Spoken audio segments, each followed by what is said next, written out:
कैसे हैं दोस्तों। नमस्कार, मैं मनीष कुमार आपका स्वागत करता हूं आपके अपने यूट्यूब चैनल गेट सॉल्यूशन में। तो साथियों,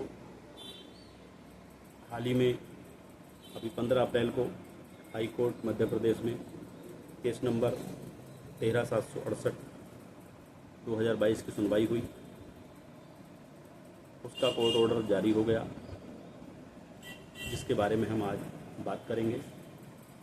लेकिन वीडियो शुरू करने से पहले एक रिक्वेस्ट आप लोगों से है कि अगर वीडियो अच्छी लगे तो लाइक करना, शेयर करना, सब्सक्राइब भी करना, बेल आइकॉन भी दबाना, ताकि अगली आने वाली वीडियो के नोटिफिकेशन आप तक पहुँचते रहे।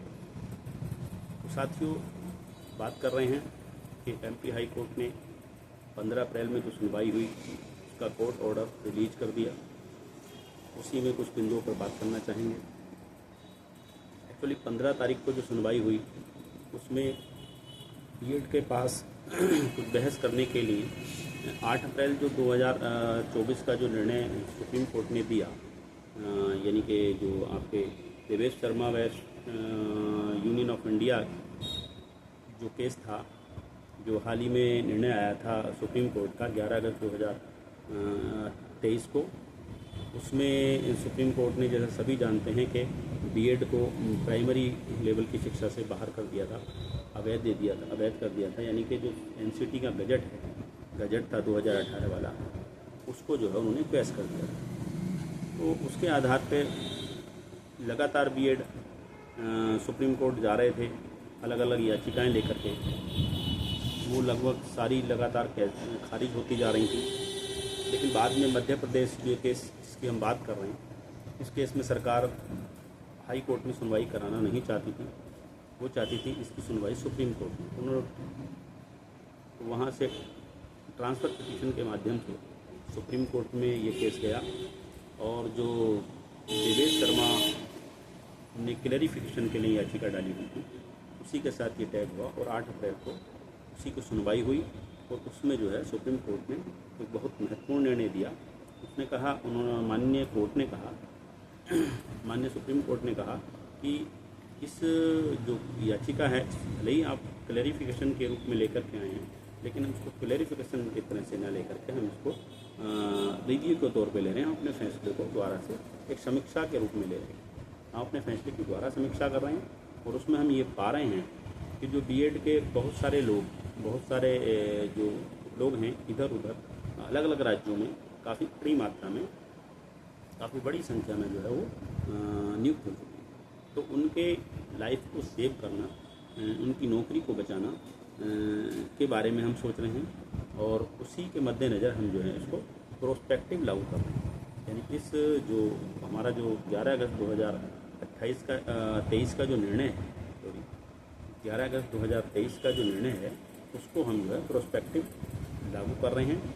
हालांकि इस तरह के जो निर्णय होते हैं वो उसी दिन से लागू होते हैं जिस दिन से, क्योंकि 21A के तहत ये निर्णय है, तो 21A के तहत जितने भी यानी मूल अधिकारों को लेकर जो निर्णय होते हैं वो उसी दिन से लागू होते हैं जिस दिन से वो नोटिफिकेशन आया हुआ होता है या वो नियम आया हुआ होता है, उसी दिन से वो लागू होता है।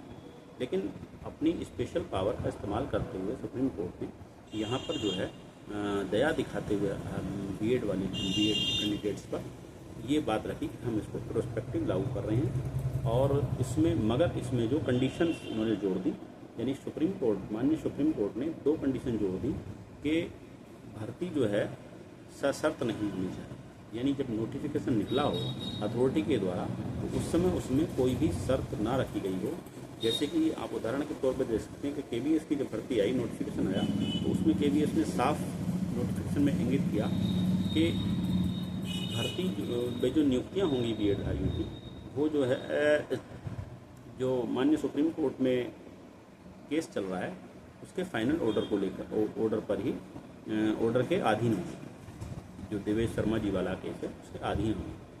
तो इस तरह की कोई कंडीशन नहीं होनी चाहिए नोटिफिकेशन का आते समय, या फिर भर्ती किसी कोर्ट ऑफ लॉ में चैलेंज नहीं होनी चाहिए, यानी कि बीएड की मिनिमम क्वालिफिकेशन लेकर, या किसी कोर्ट ने बीएड की मिनिमम क्वालिफिकेशन को लेकर कोई डिसीजन ना दे रखा हो। ऐसी 2 कंडीशन जोड़ दी गई जिसके ऑर्डर के इंतज़ार में ही मध्य प्रदेश हाई कोर्ट रुका हुआ था इस पर डिसीजन देने के लिए इस केस पे। वो जब डिसीजन आ गया तो बहस हुई 15 तारीख को।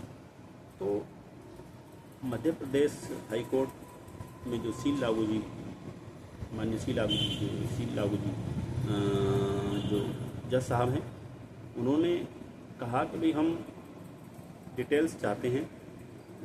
हालांकि डिटेल्स केस में एफिडेविट सारी चीज़ें हैं, बट इतनी मोटी फाइल हो जाती है कि उसको फिर ना देखने की बजाय सुप्रीम कोर्ट माननीय हाई कोर्ट ने कहा कि हम चाहते हैं कि मध्य प्रदेश सरकार वो सारा डाटा हमें उपलब्ध कराए 24 तारीख तक कि भर्ती नोटिफिकेशन कब आया, कब इसमें नियुक्तियाँ हुई, कभी भर्ती सब्जेक्ट टू आउटकम हुई।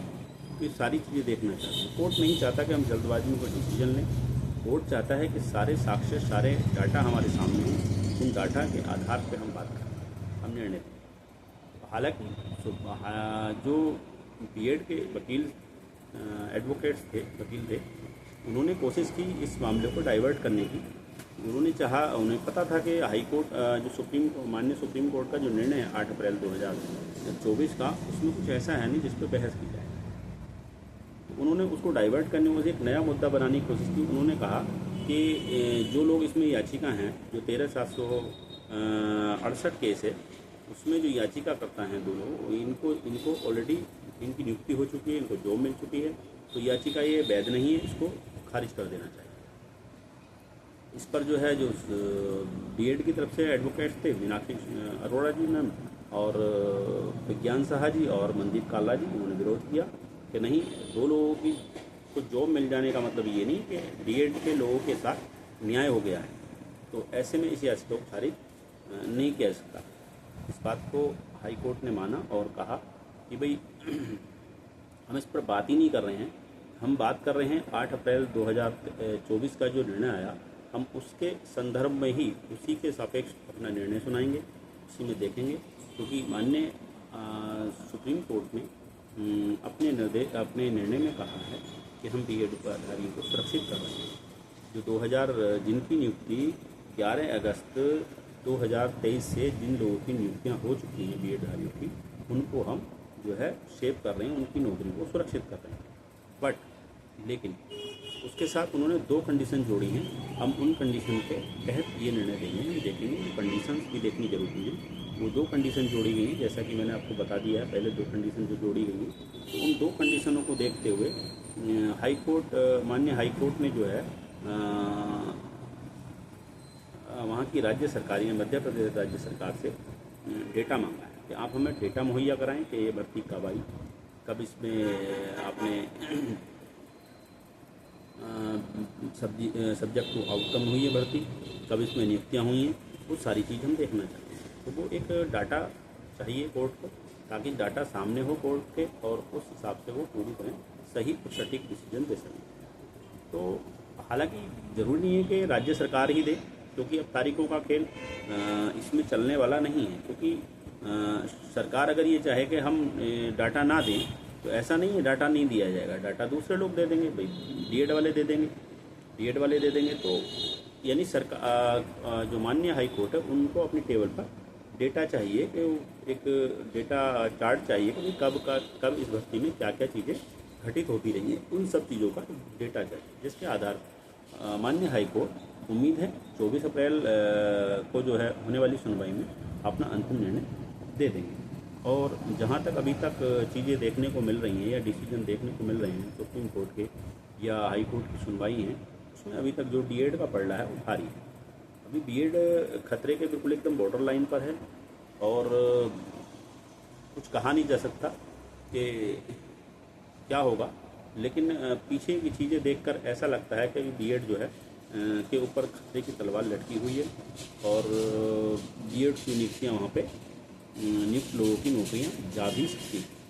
हालांकि मैं श्योर नहीं कह रहा चली जाएंगे, लेकिन ऐसा लग रहा है। उम्मीद है हाई कोर्ट जो भी निर्णय देगा, माननीय हाई कोर्ट जो भी निर्णय देगा, वो सटीक और ऐसा निर्णय देगा जो दूसरे राज्यों में जो सब्जेक्ट टू आउटकम भर्तियाँ हैं उन पर भी एक प्रभाव डालेगा।